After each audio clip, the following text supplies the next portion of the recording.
I want to consider sentence comprehension. It's one of my favorite subjects because there's often some ambiguity that's factored in. As you read the two sentences below, accuracy is much greater in remembering the Manhattan phrase, the exact phrasing of the Manhattan phrase in sentence 19, because it's still in working memory as part of a sentence. So here they are. With this possibility, Taylor left the capital. After he had returned to Manhattan, he explained the offers to his wife. Number 20. Taylor did not reach a decision until after he had returned to Manhattan. He explained the offer to his wife. So why is that? Those listening to these passages, it contains the same words and sounds, but was part of the first sentence in passage 20 and part of the second passage in number 19. So those listening to passage such as passage 19 showed overall accuracy of 54%, but those in 20, only 20% for the clause at issue. And the author argued that passage 19, the second clause, is still being processed because the sentence is not yet finished. Therefore, the clause is still in working memory. So let's take a look at that again. With this possibility, Taylor left the capital. After he had returned to the Manhattan, he explained the offer to his wife. So basically, I'm still processing that. Whereas on number 20, Taylor did not reach a decision until after he had returned to Manhattan. He explained the offer to his wife. It's less significant there in 20. There's a difference in part of those in that it's still in working memory as part of the sentence in 19. So another issue with sentence comprehension is the role of ambiguous sentences.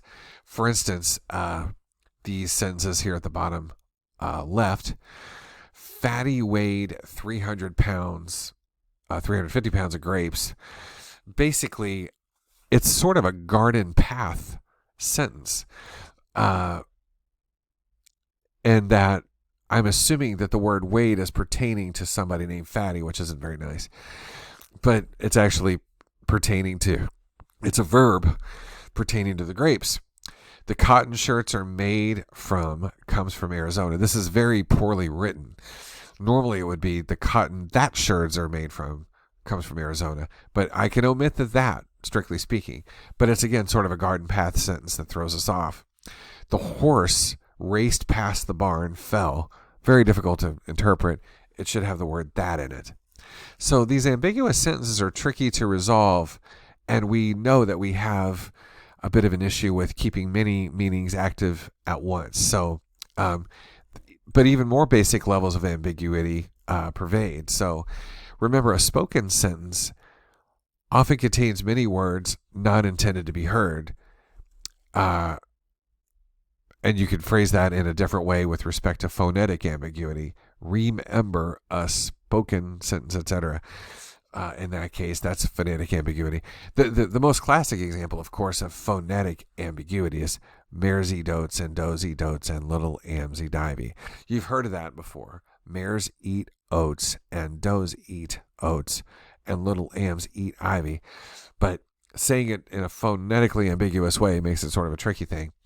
Then there's lexical ambiguity. I've got to go to the bank this morning, which could mean one of two things like River Bank or Financial Bank. And one thing like First National could clear it up. And then there's syntactic ambiguity, as we just spoke of with the sentence about Fatty. Have the missionaries eaten?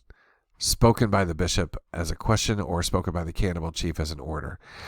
So that's lexical, and that's among the things that we saw there with that Fatty's stuff, although that's not a very nice word. So lexical ambiguity, all meanings are accessible until the context helps. Here's one that has to do with either bugs or insects. Rumor had it that for years the government building had been plagued with problems. The man was not surprised when he found several roaches, spiders, and other bugs/insects in the corner of his room. As your text makes the case, in somewhat of a long explanation, participants are holding both meanings at aloft as they're reading the sentence for both bugs that can mean electronic bugs or insects that can mean insects in the traditional sense. And that passage is a little involved, but the bottom line is that we have this, we keep an open mind until something about the context helps us understand the sentence. That's ultimately the point that the author makes here. So resolving lexical ambiguity may take until the end of the sentence or some kind of context, but we use the surrounding words to make the correct inference, and in this case, insects would be the correct interpretation.